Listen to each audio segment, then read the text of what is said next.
Hello दोस्तों, आज इस वीडियो में हम लोग देखेंगे कि why neutral wire don't give electric shock. यानी हमारा जो न्यूट्रल वायर होता है वो हम जब उस न्यूट्रल वायर को छूते हैं तो हमें इलेक्ट्रिक शॉक क्यों नहीं लगते हैं। तो इस टॉपिक के बारे में हम लोग आज डिस्कस करेंगे।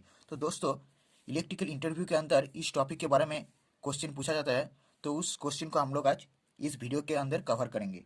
तो दोस्तों, हमारा हमारा सामने क्या होता है, एक फेज वायर होता है और एक न्यूट्रल वायर होता है। लेकिन हम जब फेस वायर को छूते हैं, इस फेस वायर को जब छूते हैं तो हमें इलेक्ट्रिक शॉक लगता है। लेकिन जब हम न्यूट्रल वायर को छूते हैं तो हमें इलेक्ट्रिक शॉक नहीं लगते। क्यों नहीं लगते, इसके इसके ऊपर हम लोग आज डिस्कस करेंगे। तो दोस्तों, इसको समझने से पहले हम समझ लेते हैं ये समझने से पहले हम समझ लेते हैं कि हमें इलेक्ट्रिक शॉक यानी झटका कब लगता है। तो दोस्तों, मान लो ये जो फेस और एक न्यूट्रल वायर है, मान लो एक फेस और एक न्यूट्रल वायर है, तो आप एक वायर लेके इसके साथ कनेक्ट कर देंगे। मान लो ये एक वायर है, अगर इस फेस के साथ आप कनेक्ट कर दिए तो अगर आप इस टर्मिनल यानी इस एंड पे अगर छूते हो तो क्या होगा, आपको इलेक्ट्रिक शॉक लगेगा। यानी करंट शॉक किसके वजह से लगता है, करंट की वजह से।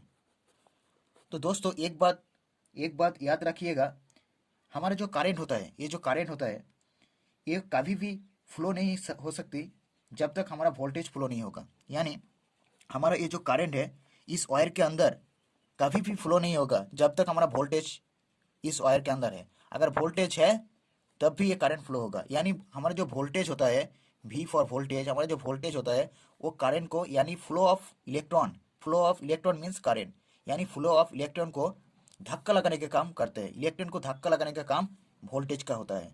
तो ये एक बात याद रखिएगा, जब भी कोई सर्किट यानी जब भी कोई वायर के अंदर करंट फ्लो होगा तो वहाँ पर वोल्टेज वोल्टेज मौजूद है, यानी वोल्टेज प्रेजेंट है। तो दोस्तों, हम इस टॉपिक को एक एग्जाम्पल के थ्रू समझ लेते हैं।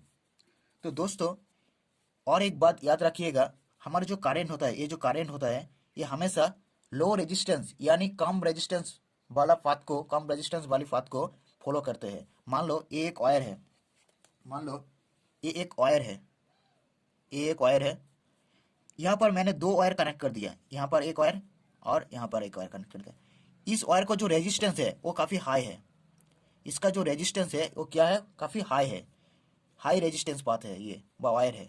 और इसका जो रेजिस्टेंस है वो काफ़ी लो है, लो रेजिस्टेंस पाथ। तो हम जब करंट यहाँ से देंगे तो करंट हमेशा कौन सा पाथ को फॉलो करेगा, हमेशा यही पाथ को फॉलो करेगा, लो रेजिस्टेंस पाथ को फॉलो करते हैं। यानी जो करंट होता है वो हमेशा लो रेजिस्टेंस पाथ को फॉलो यानी पसंद करते हैं, उस रेजिस्टेंस पाथ को ये चुनते हैं, ये हाई रेजिस्टेंस पाथ को नहीं चुनते हैं। तो दोस्तों, ये बात याद रखिएगा।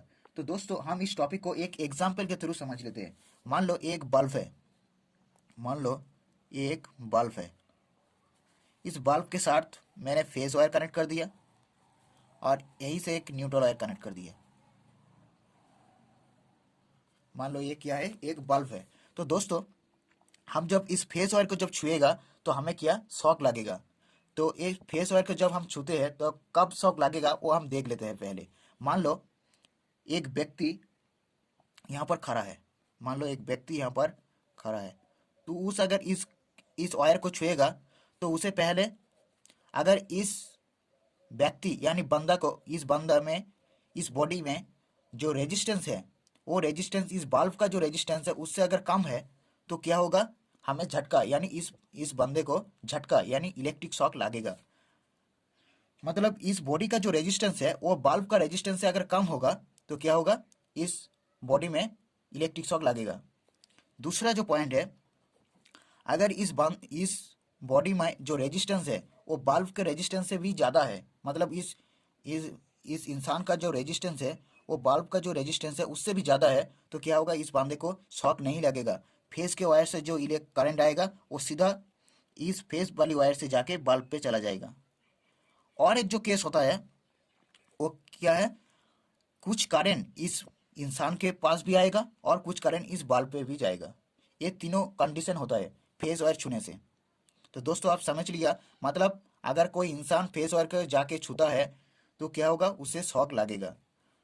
लेकिन अब बात करते हैं हम लोग इस न्यूट्रल वाली वायर पर। लेकिन दोस्तों, हम जब न्यूट्रल वायर को छूते हैं तो हमें शॉक नहीं लगते हैं। तो दोस्तों, एक बात याद रखिएगा, हमारा जो ह्यूमन बॉडी है, हमारा जो ह्यूमन बॉडी है, तो इसका जो रेजिस्टेंस होता है वो 1000 ओम से लेकर 10,000 ओम तक होता है। 1000 ओम से लेके 10,000 ओम तक होता है इसका जो रेजिस्टेंस होता है, यानी ह्यूमन बॉडी का जो रेजिस्टेंस होता है वो 1000 ओम से लेके 10,000 ओम तक होता है। लेकिन दोस्तों 1000 और 10,000 के बीच में काफ़ी ज़्यादा अंतर इसलिए होता है क्योंकि अगर मान लो ये जो 1000 और 10,000 के बीच में इतना डिस्टेंस क्यों है, अगर मान लो इस जो इंसान है, इस इंसान के अगर पसीना आ रहा है तो क्या होगा, रेजिस्टेंस चेंज होगा। अगर मान लो ये जो इंसान है, इस इंसान कुछ मेटल की चीज़ें यानी कॉपर की रिंग यानी कोई भी रिंग अगर पहन रखी है तो क्या होगा, उसके कारण क्या होगा, रेजिस्टेंस बहुत ही कम हो जाएगा, बहुत ही कम हो जाएगा इसके कारण। तो इसलिए ये जो 1000 से लेकर 10,000 तक डिस्टेंस, यानी 1000 से लेकर 10,000 तक हमारा जो ह्यूमन बॉडी है उस बॉडी का रेजिस्टेंस होता है। तो दोस्तों हम हमारा जो न्यूट्रल वायर होता है उसका रेजिस्टेंस काफ़ी कम होता है। ये जो न्यूट्रल वायर है, न्यूट्रल वायर कहाँ से आता है, न्यूट्रल वायर सीधा ट्रांसफार्मर से आता है। आप आप एक देखें तो दोस्तों ये जो न्यूट्रल वायर होता है, इस न्यूट्रल वायर का रेजिस्टेंस इतना कम कैसे होता है, तो दोस्तों हम देख लेते हैं। दोस्तों हमारा जो न्यूट्रल वायर बनता है वो ट्रांसफार्मर के अंदर यानी ट्रांसफार्मर में बनता है। तो दोस्तों मान लो ये ट्रांसफार्मर की जो वायरिंग है, स्टार कनेक्शन, दोस्तों ये जो न्यूट्रल पॉइंट होता है, इस न्यूट्रल पॉइंट को यानी ट्रांसफार्मर में हम लोग इस न्यूट्रल पॉइंट को वहीं पर ही ग्राउंड कर देते हैं, वहीं पर ही क्या कर देते हैं, उसको ग्राउंड कर देते हैं। इसको ग्राउंड करने की वजह से हमारा जो न्यूट्रल पॉइंट होता है यानी हमारा जो अर्थ पॉइंट होता है, इस न्यूट्रल पॉइंट का हम लोग ग्राउंड यानी अर्थ कर देते हैं। तो अर्थ करने की वजह से हमारा जो अर्थिंग यानी न्यूट्रल पॉइंट होता है उसका रेजिस्टेंस 5 ओम से लेके 10 ओम तक होता है। हम लोग इसको अच्छी ग्राउंडिंग मानते हैं, यानी हमारा जो ग्राउंडिंग बेस्ट ग्राउंडिंग होता है, बेस्ट अर्थिंग होता है, 5 ओम से लेके 10 ओम तक उसका रेजिस्टेंस होता है। यानी अच्छी ग्राउंडिंग का जो रेजिस्टेंस होता है वो 5 ओम से लेके 10 ओम तक। तो दोस्तों तो दोस्तों आपको साफ क्लियर होगा, हमारा जो न्यूट्रल का जो रेजिस्टेंस है वो 5 ओम से 10 ओम है, बीच बीच के 5 ओम से लेके 10 ओम के बीच में है। और हमारा जो ह्यूमन बॉडी का जो रेजिस्टेंस है वो 1000 ओम का है। तो दोस्तों हम जब कोई भी इंसान अगर यहाँ पर आगे इस न्यूट्रल वायर को आगे छूता है तो क्या होगा, इस न्यूट्रल वायर का जो रेजिस्टेंस इतना कम होने की वजह से कंपेयर टू ह्यूमन बॉडी का रेजिस्टेंस कंपेयर करके इस न्यूट्रल वायर का जो रेजिस्टेंस इतना कम होने की वजह से ये जो करंट इस ह्यूमन बॉडी को नहीं लगेगा, मतलब ह्यूमन बॉडी में कोई भी इलेक्ट्रिक शॉक नहीं लगेगा। इतना हाई रेजिस्टेंस होने की वजह से ह्यूमन बॉडी का कोई भी इलेक्ट्रिक शॉक नहीं लगेगा। ये जो करंट होगा ये सीधा न्यूट्रल वायर से जाके ग्राउंड हो जाएगा। तो दोस्तों एक बात आप समझ लिए होंगे, तो इसका न्यूट्रल वायर का रेजिस्टेंस इतना कम यानी 5 से लेकर 10 ओम का बीच में होने के कारण हमारे जो न्यूट्रल वायर को छूने से ह्यूमन बॉडी को इलेक्ट्रिक शॉक नहीं लगेगा। तो दोस्तों यही था आज का टॉपिक। तो आई होप इस टॉपिक के बारे में आपको कुछ बेहतर जानकारी मिली होगी। तो दोस्तों आप वीडियो को लाइक करें एंड इस चैनल पर आपको इस टाइप की इलेक्ट्रिकल इंटरव्यू रिलेटेड वीडियो मिलते रहेंगे। तो चैनल को सब्सक्राइब करें और बेल आइकन को प्रेस कर देना, और जब भी कोई नया वीडियो आए तो आपको नोटिफिकेशन मिलते रहेंगे। तो दोस्तों मिलते हैं नेक्स्ट वीडियो पर। Thanks for watching.